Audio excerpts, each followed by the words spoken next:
मैं आपका धन्यवाद देता हूं कि इस ऐतिहासिक चर्चा जो 150वीं वर्ष में हो रही है उसमें मुझे बोलने का मौका मिल रहा है। वंदे मातरम के आज हम 150वें वर्ष के बाद दोबारा हम लोग इस सदन में याद कर रहे हैं और हमें गर्व है इस बात का कि हम लोग इस समय पर बंकिम चंद्र चट्टोपाध्याय जी को भी याद करें जिन्होंने इतना शानदार और ऐसा राष्ट्र को गीत देके गए हैं जिस गीत ने लाखों लाख लोगों को जागरूक किया, उनके बीच उत्साह भरा और आज़ादी के उस समय पर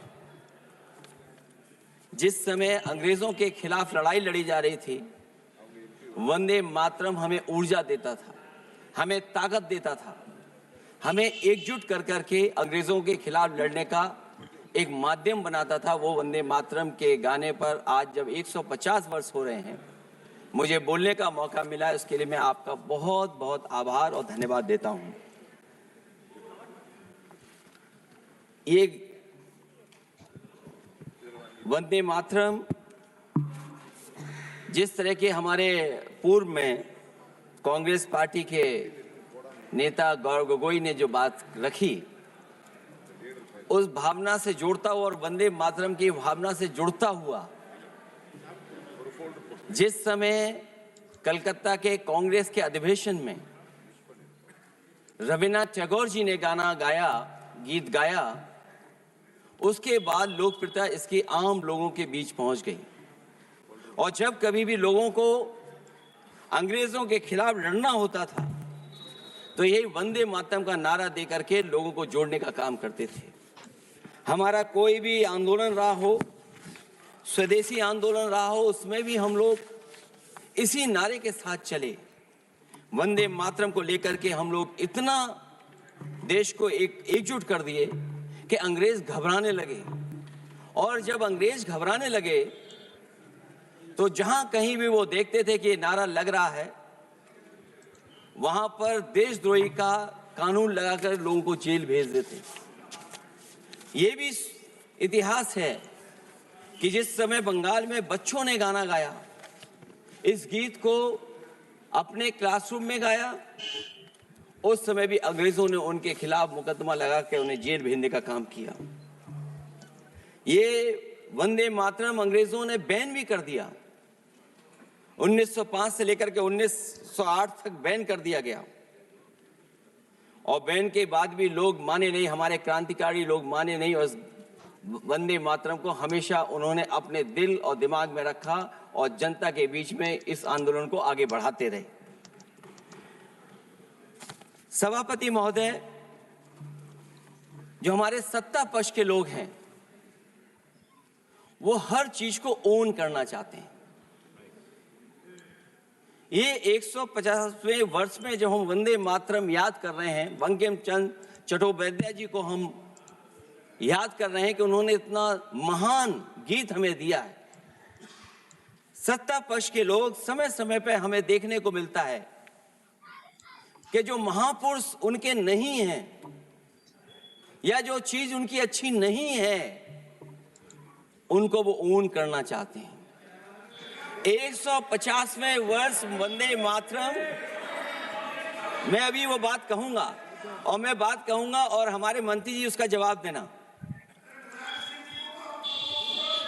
सभापति महोदय, क्योंकि ये बात ओन करने की आ रही है, अपनाने की बात आ रही है, तो मैं सभापति महोदय, मैं अपने सत्ता पक्ष के लोगों को याद दिलाना चाहता हूं। सत्ता पक्ष के लोगों की जो पार्टी आज है भारतीय जनता पार्टी, जिस समय गठन हो रहा था, हमारे मुंबई और महाराष्ट्र के लोग जानते होंगे कि जिस समय गठन की चर्चा थी उस समय आपके जो अध्यक्ष चुने गए थे उनको जो भाषण देना उस पर भी बहस चल रही थी और बहस इस बात की थी कि भारतीय जनता पार्टी सेकुलर रास्ते पे जाएगी, सोशलिस्ट रास्ते पे जाएगी कि नहीं जाएगी।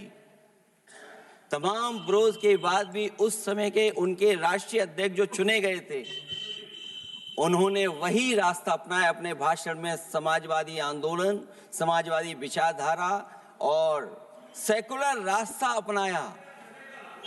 और वही नहीं, जो उनका मंच था उसमें जयप्रकाश जी की तस्वीर लगा करके भी उन्होंने लोगों को ये भ्रम फैलाने की कोशिश की कि जेपी के रास्ते पर भारतीय जनता पार्टी चलेगी। बताएं माननीय मंत्री जी, आप कितने सेकुलर हैं आज, कितने सोशलिस्ट हैं आज? अभी गौरव गोगोई जी ने ठीक कहा, इंडिगो का हवाई जहाज उड़ नहीं रहे हैं, उड़ नहीं रहे कि उड़ाए नहीं जा रहे हैं? उड़ाए नहीं जा रहे। और क्या बात कही गई थी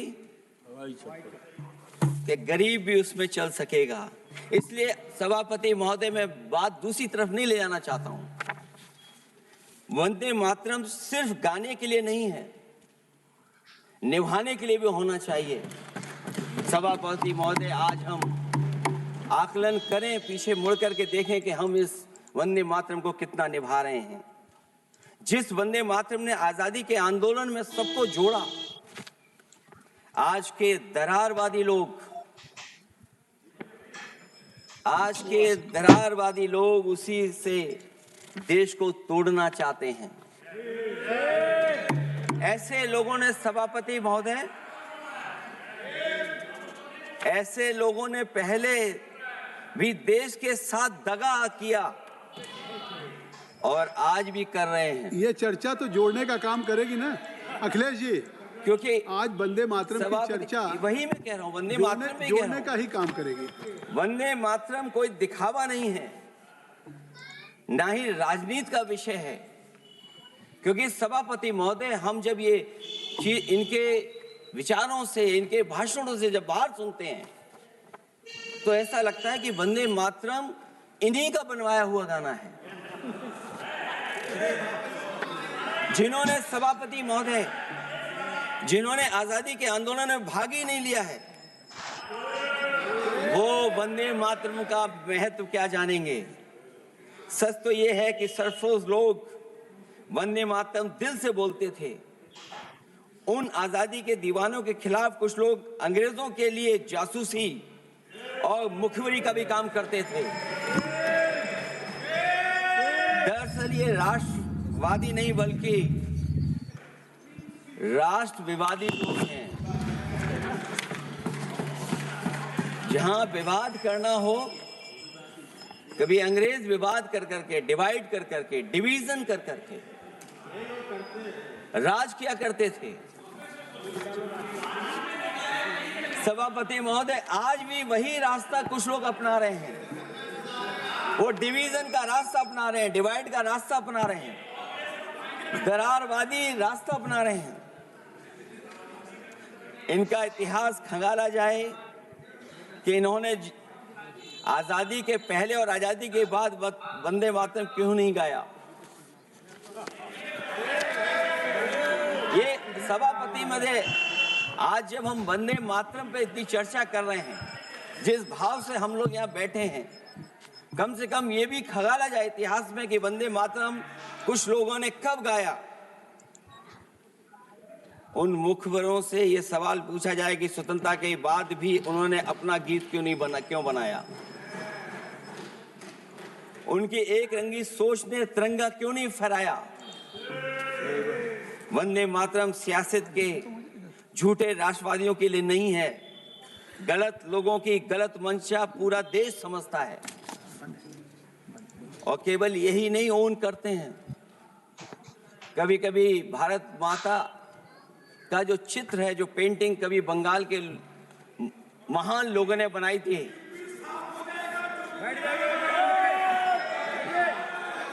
सभापति महोदय इनको देख लीजिए और फिर बैठो। सभापति महोदय, राजभर जी आप बैठिए, आपके नेता। सभापति महोदय, वंदे मातरम का भाव ये भी था कि कम्युनल पॉलिटिक्स नहीं चलेगी और कम से कम हमारे उत्तर प्रदेश के साथियों ने कम्युनल पॉलिटिक्स को अंत किया है वहां पर जहां से कभी इन्होंने शुरू की थी। और सभापति महोदय, वंदे मातरम एक भाव के रूप में हमारे अंदर बसा है, चाहे उसके शब्द न याद हों, चाहे अर्थ न मालूम हो, चाहे पूरा याद न हो, उस सच्चे भारतीय के अंदर देश प्रेम की भावना जगाने के लिए इसके दो शब्द ही काफी हैं।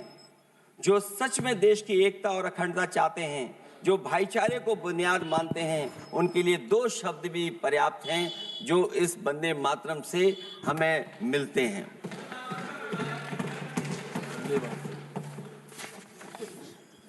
दूसरा किस्सा सुना दो अध्यक्ष महोदय। सभापति महोदय, इनका इतिहास खंगाल लीजिए, पूरा निकाल लीजिए। चुनावी सभाओं में कभी बाबा साहब भीमराव अंबेडकर जी की तस्वीर ये लोग नहीं लगाते थे। ये बात अगर सही हो तो बता दो। और ये तस्वीर कब लगाना शुरू किए? इनका एक सहयोगी साथी संगठन, जिस समय समाजवादी पार्टी और बहुजन समाज पार्टी ने मिलकर के इन्हें उत्तर प्रदेश में हरा दिया था, उसी दिन के बाद से बाबा साहब भीमराव अंबेडकर की प्रतिमा और तस्वीर लगाने लगे।